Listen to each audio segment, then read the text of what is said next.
Hello, Namaskar. This is Arun Rana from Bright Path, your ancient Bharat knowledge platform for bridging your karma gaps. आज हम 2024 के जो Lok Sabha elections हुए थे और उसके परिणाम स्वरूप जो है एनडीए जो है फिर से सरकार बनाने जा रहा है। प्रधानमंत्री श्री नरेंद्र मोदी जी शनिवार को शपथ ग्रहण करने जा रहे हैं और वो भी जो है हिस्टोरिक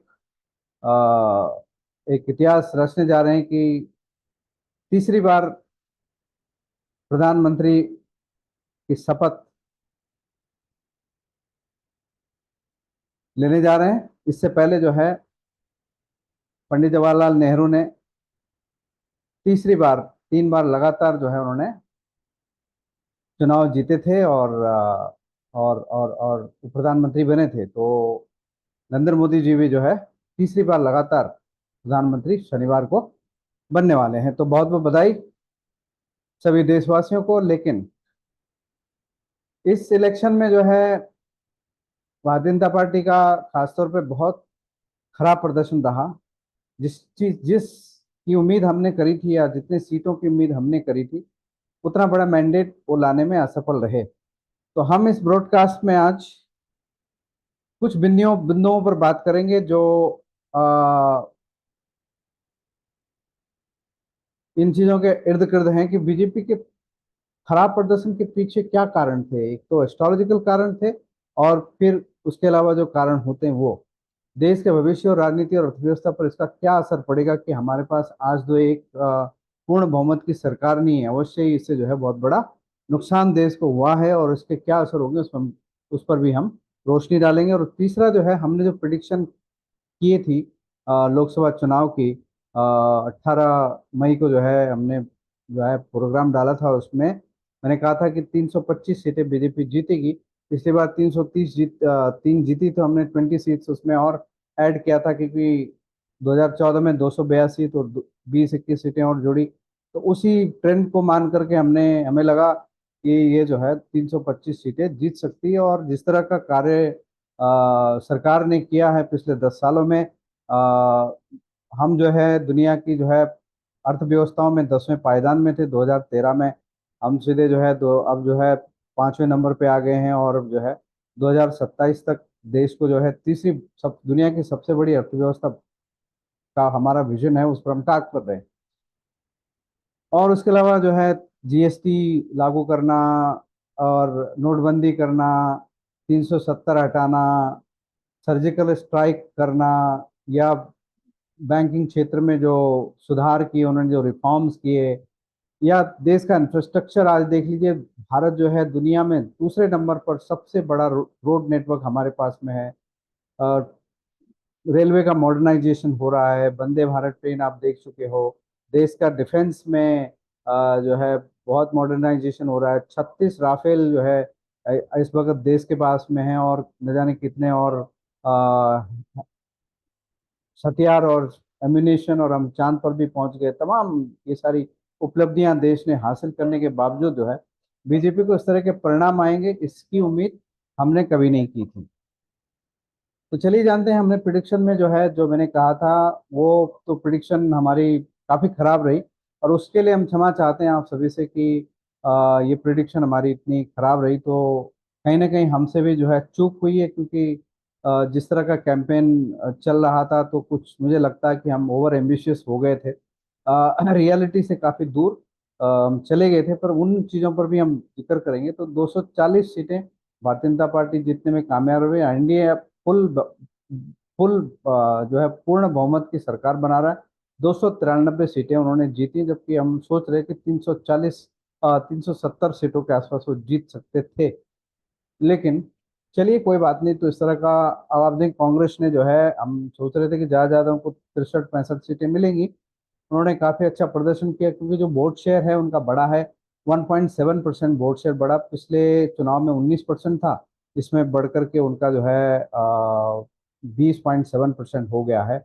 तो इसलिए उनकी 99% सीटें हैं और बीजेपी का जो वोट प्रतिशत है थोड़ा सा कम हुआ है, 36.46% के आसपास है। इसका मतलब है कि थोड़ा जो है लगभग 0.25% का नुकसान उनको भी झेलना पड़ा इस इलेक्शन में, और उसी कारण जो है उनको कम से कम नहीं तो 272 सीटें तो मिल जाती है आराम से।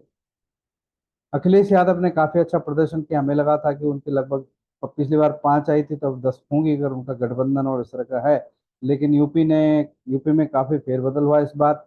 और राम मंदिर वहां बन रहा है, वहां पर इतना सारा डेवलपमेंट हो रहा है, मतलब आप देखो कि देश के अंदर आज सबसे ज्यादा फोकस अगर कहीं पर है तो उत्तर प्रदेश है। और उत्तर प्रदेश का जो जो काया पलट हुई है पिछले 5-10 सालों में, वो तो मतलब अकल्पनीय है। मैं वहां पर खुद पिछले साल गया था और पूरा विजिट किया था सब जगहों पे। और जिस तरह का मतलब इन्वेस्टमेंट लाइन अप है, क्योंकि मैं तो इन्वेस्टमेंट इन्वेस्ट रिलेशंस और ये सब पर काम करता हूँ। और इतना इन्वेस्टमेंट वहाँ पे, मतलब लाखों करोड़ों का इन्वेस्टमेंट वहाँ हो रहा है, बावजूद उसके जो है वहाँ पर उनको वोट्स नहीं मिले, ये काफी दुख की बात है। उसके बाद जो ममता बनर्जी ने काफी अच्छा प्रदर्शन किया है, हमें लगा था कि कम से कम 17-21 सीटें उन्हें मिलेंगी, उनको 29 मिली वहां पे। यहाँ पे थोड़ी सी हमसे चूक हुई है। स्टालिन 2 सीट ज्यादा लाने में कामयाब रहे, हमने 20 तक उनकी, 16 से 20 हमने कहा अगर खराब प्रदर्शन करे तो 16, नहीं तो 20 तो उनकी आएंगी। शिवसेना के लिए हमने कहा था ज्यादा से ज्यादा 9 मिलेंगी, 9 मिली। नवीन पटनायक ने काफी खराब प्रदर्शन करा, बीजेपी ने वहां पे उनका सुपड़ा साफ कर दिया, विधानसभा में भी और लोकसभा में भी। तो 0 सीट, और विधानसभा में जो है बीजेपी वहां पर सरकार बना रही है। नायडू के लिए हमने सोचा था लगभग 10 सीटें जीत सकते हैं, लेकिन उन्होंने बहुत ही अच्छा प्रदर्शन किया, वहां पर असेंबली इलेक्शन जीते, और 16 सीटों के साथ जो है वो अब किंग मेकर जो है बने हुए हैं सेंट्रल गवर्नमेंट में। उसके बाद नीतीश कुमार जी को देखे तो हमने उनका 11 से 13 सीट का अनुमान लगाया था, उन्होंने 12 सीट जीती। उनका भी बहुत बेहतरीन प्रदर्शन रहा, और वो भी जो है इस वक्त केंद्र सरकार में एक किंग मेकर की भूमिका में आ गए हैं। एक नाथ शिंदे जी, हमने कहा था 9 सीट, 7 से 9 तो मिनिमम 7 आएंगी, 7 आई उनकी। शरद पवार जी का हमने कहा था मिनिमम 4 या मैक्सिमम 7, उन्होंने काफी अच्छा प्रदर्शन किया और 8 सीटें उनकी आई। पीएमके का हमने कहा था 6 से 8 सीटें आ सकती, लेकिन इनका प्रदर्शन काफी खराब रहा तमिलनाडु में, और उनको 0 सीट वहां पे मिली, इसीलिए जो है एनडीए भी काफी पिछड़ गया। तो इस तरह का हमारा ये प्रदर्शन आपके सामने है। वोट शेयर की बात हमने कर ली, बीजेपी का वोट शेयर थोड़ा गिरा है, कांग्रेस का थोड़ा बढ़ा है, बाकी सब पार्टियों का थोड़ा सा, विरोधी पार्टियों का थोड़ा थोड़ा बढ़ा है, और एनडीए का थोड़ा थोड़ा कम हुआ है। ये भी हमने कहा था कि मनोज तिवारी जो है नॉर्थ दिल्ली की सीट से जीतेंगे, और जीते। कन्हैया कुमार को काफी अच्छे से उन्होंने पटकनी दी है वहां पर। और मंडी से जो है ये हाई प्रोफाइल कंगना रनावत का भी हमने कहा था कि जीतेंगी, और ओवैसी वहां पे जीती हैं।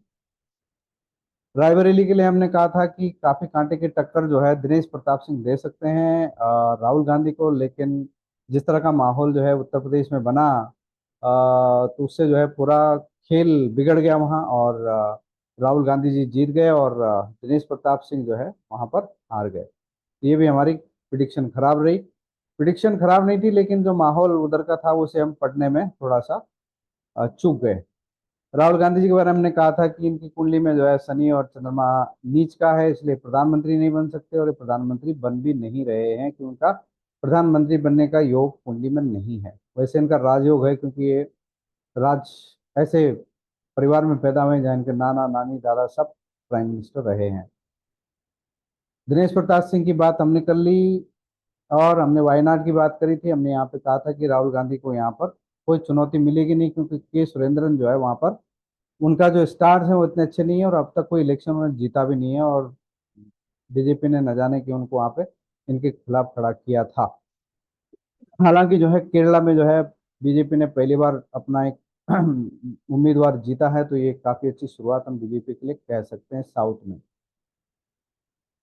साउथ में बीजेपी ने जो है तेलंगाना में जो है 8 सीटें जीती हैं, काफी अच्छा प्रदर्शन वहां पे रहा उनका। उसके अलावा जो है आंध्र प्रदेश में काफी अच्छा प्रदर्शन रहा। खाली तमिलनाडु में अब तक ये पिछले 2 इलेक्शन में कोई सीट नहीं जीत पाए। तो एक जो है ये तो मैंने जो है 2009 में ही जो ये प्रिडिक्शन दे दी थी। गोविंद राणा के नाम पे उसमें मैं प्रिडिक्शन करता था, क्योंकि मैं ऑफिस में काम करता था, और मैं नहीं चाहता था कि मेरी पोजीशनिंग जो है एक ज्योतिषी के रूप में हो। तो गोविंद राणा के नाम से मैं उस समय प्रिडिक्शन करता था, और तो मैंने प्रिडिक्शन दी थी कि गुजरात के सीएम नरेंद्र मोदी जो है 2009 में मैंने कह दिया था जब एल के आडवाणी जी थे तो वो प्रधानमंत्री बनेंगे, और फिर मैंने 2014 में ये सब न्यूज़ कटिंग आप देख लीजिए, 14 में प्रधानमंत्री बने, फिर 2019 में फिर से बने, और इस बार तीसरी बार हमने कहा फिर से बनेंगे और फिर से बन गए। हालांकि हमारा कुछ आकलन खराब रहा, लेकिन ये फिर से तीसरी बार प्रधानमंत्री बन गए। हमने कहा कि रिकॉर्ड बनाएंगे और रिकॉर्ड बना दिया।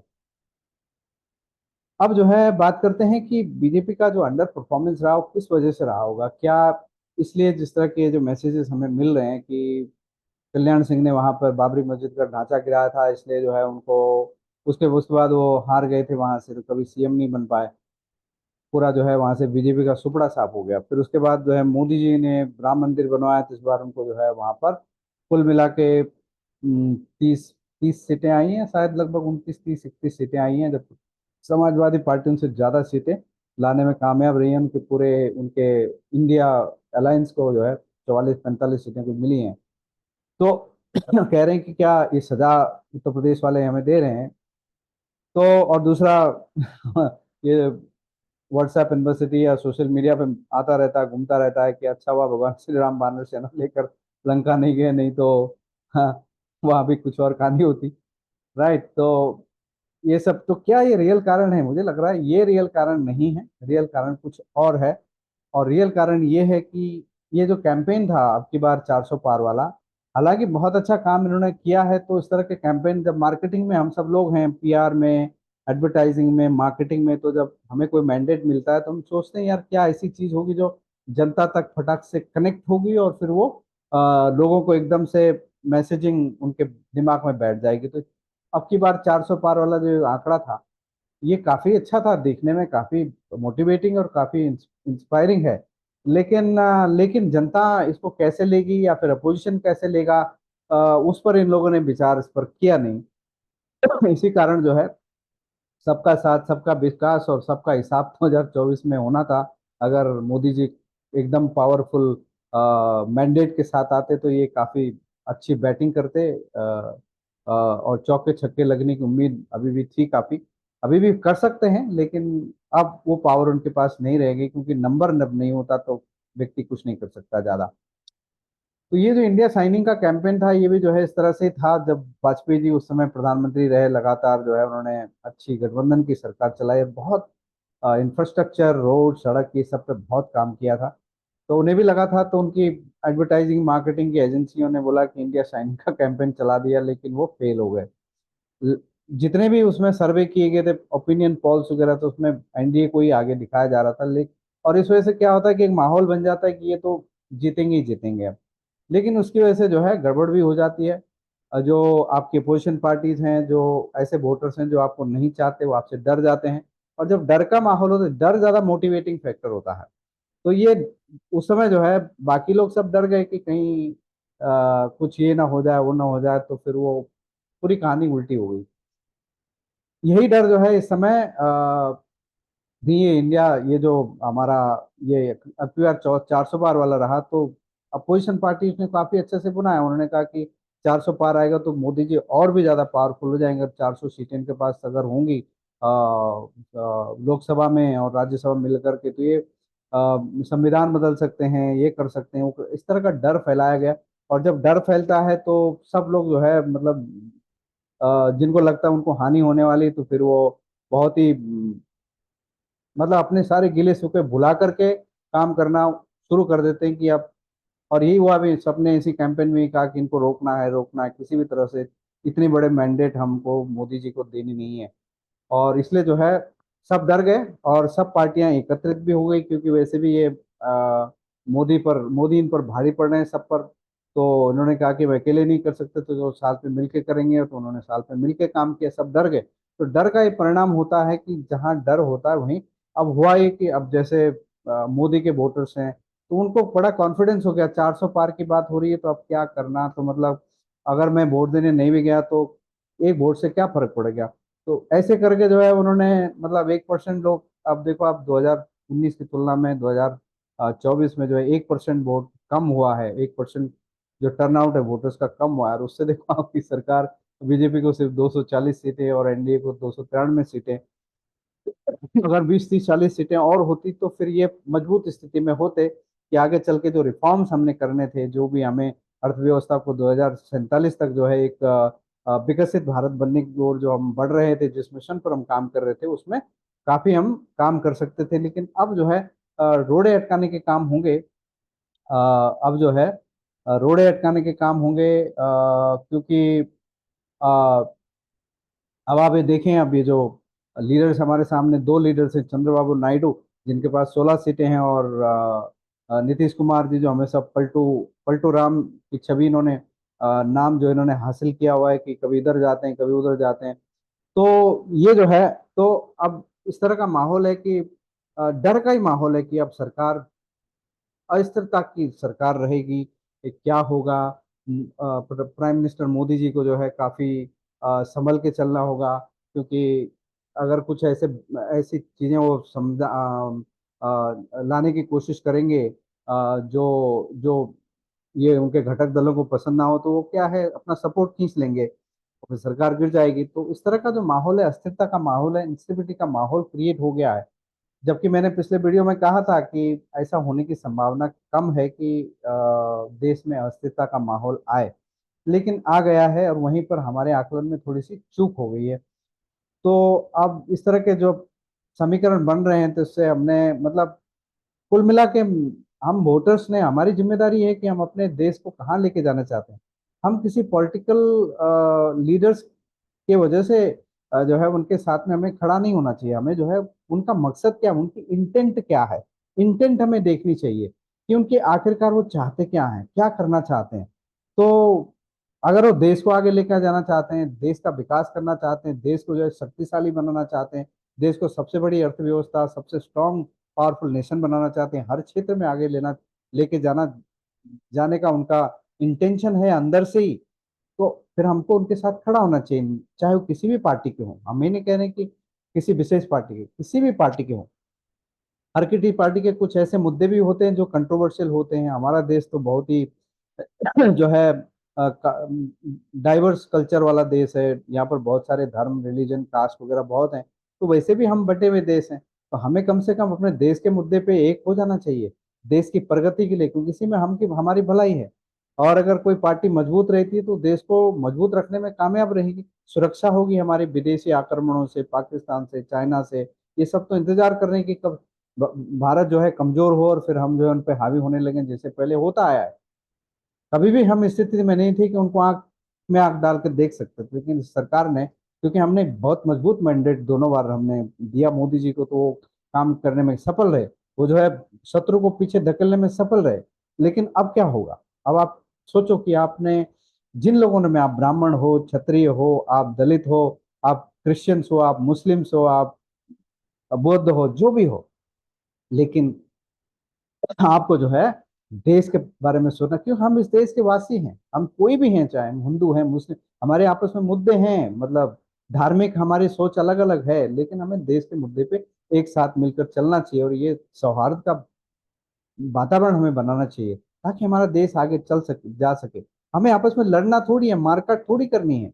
जिस तरह का प्रयोजन लेके बाकी सब चल रहे हैं, वैसा नहीं करना है कि गजवाए हिंद बनाना है, न जाने यहाँ क्या करना, अपनी जनसंख्या बढ़ानी है, अपनी पॉपुलेशन बढ़ानी है, ताकि हमारे कल के दिन जो है तो ये डर तो हिंदुओं में भी है कि भाई अगर मुसलमानों की संख्या ज्यादा बढ़ गई, माइनॉरिटी ज्यादा बढ़ गए, तो वो कल के दिन हमारे ऊपर हावी होंगे। जैसे पाकिस्तान में हुआ है, बांग्लादेश में हुआ है, ये दोनों हमारे देश से ही निकल कर बने।